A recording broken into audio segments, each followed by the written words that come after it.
Hello. Hi. Where are my signs in my fan club?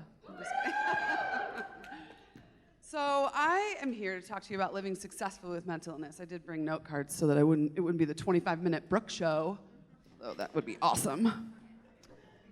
So I am here to tell you about living successfully with mental illness, what that means for my life, and how starting a mental illness awareness podcast has made me kind of a big deal. Just saying. Yep. You wonder why they had me do hypomania. Delusions of grandeur, maybe? I don't know.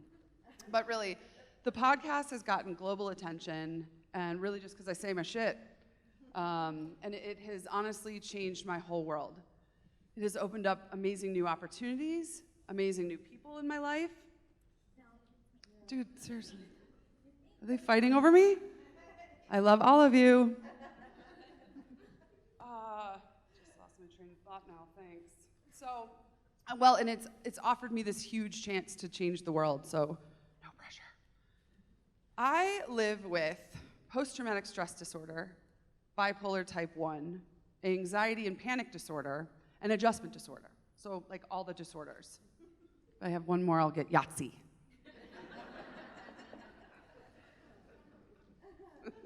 It's funny. Sorry.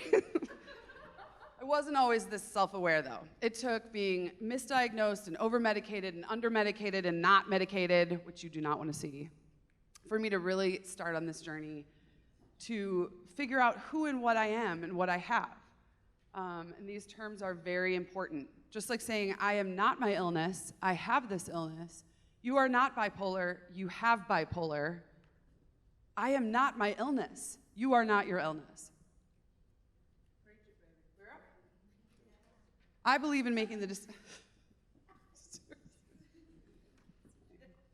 peanut gallery. I believe in making the distinction that I live successfully with mental illness. I do not suffer from it. Because we all suffer, right? But just to what degree? We can choose to overcome it, or we can wallow in our sad little depression blankets. It's nice and warm. And in my podcast, I share my personal experiences with what's been called a very candid, no bullshit approach.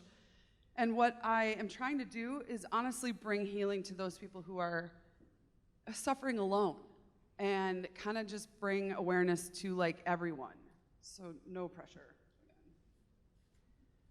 Usually I'm in jeans and a t-shirt, but today I kind of wore my long sleeves and my long hair, and really to make a point. You don't necessarily know what someone looks like, right? Like Eric talked about, that has mental illness. But if you know me, or maybe you saw me earlier, you kind of know, like, yeah, this makes sense. You got to be a little crazy to get a neck tattoo in Idaho as a woman. But listen to me when I tell you that there's nothing wrong with having mental illness. There's definitely a disease that needs to be treated, but there's nothing wrong with you having mental illness. The other part of it is mental health. The mental health is the how. It is the things we can do for our minds. It's the life hacks that keep our crazy at bay. It's the good things that we can do during the day. But I feel like we are bombarded every day by suggested mental health regimen and like inspirational memes and cute cat videos. No. Were you wooing that? None of that is bad, right? It's just surface. It's just shiny and fluffy. We need to drill all the way down to what's really going on.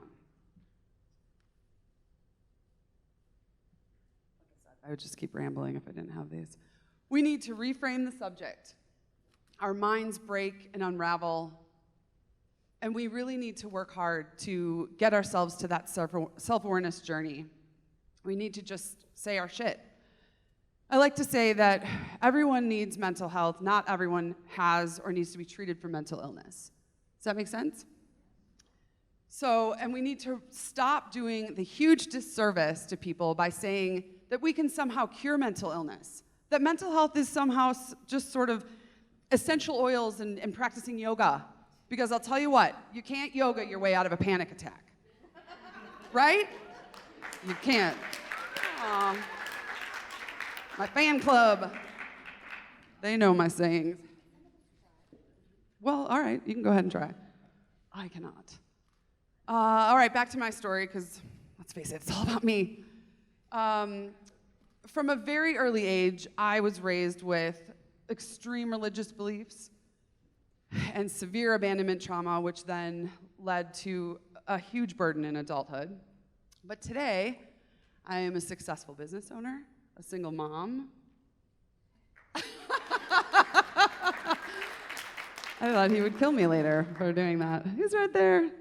You're everything. That's going to embarrass him too. A friend to many and a stranger to no one. I feel extremely blessed to have found my way through medication and therapy and friendship and exercise and motherhood, yoga, tennis. I mean, we could just keep going.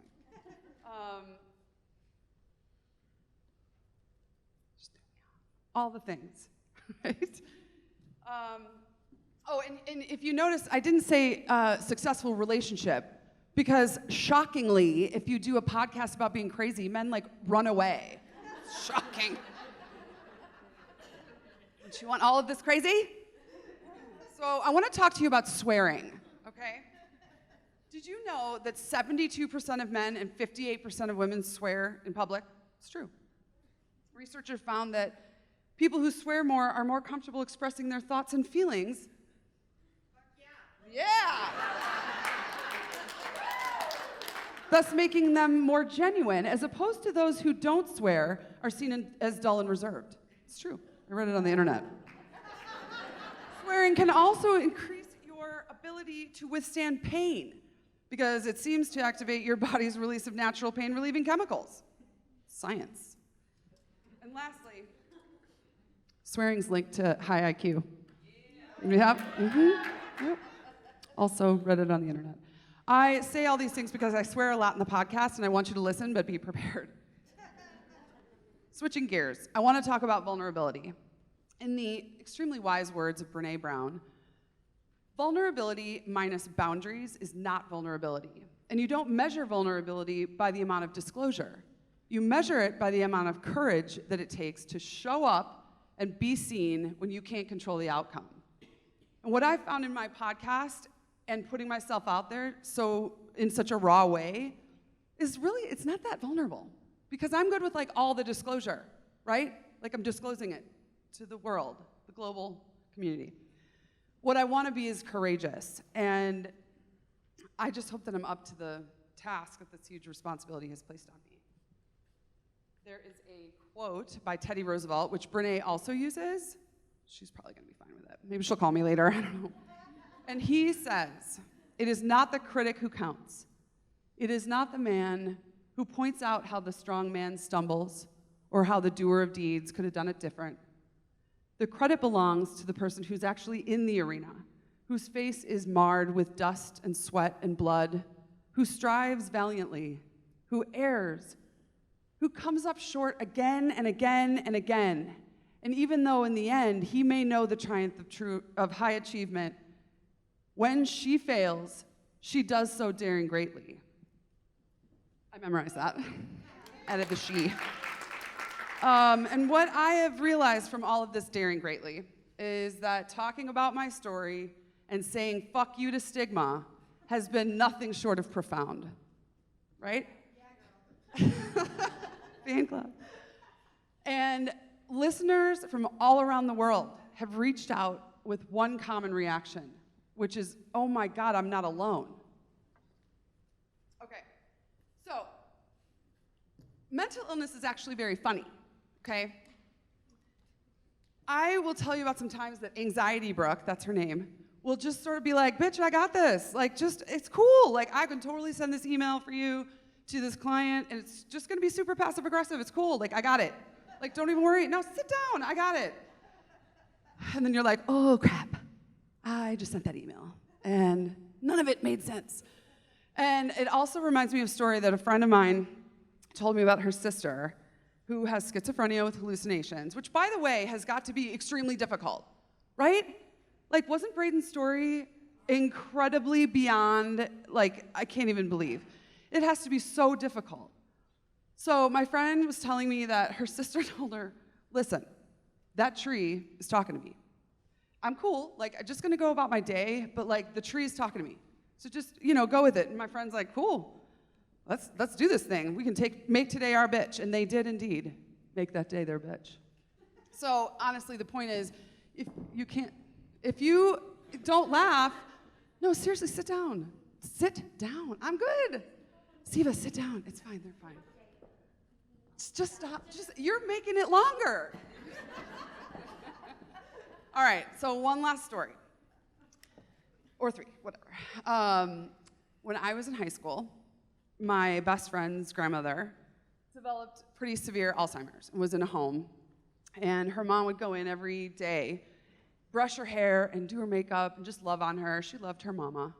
And I remember thinking, this is why grandma won't go peacefully into the night, because her daughter's like there and her energy is there. She's like sustaining her. And after about 5 or 6 years of not speaking a word, grandma sat up, put her hands on her daughter's face, and said, just be nice, and then passed away. And that, my friends, I believe is the true meaning of life. Just be nice. Everything else is just noise.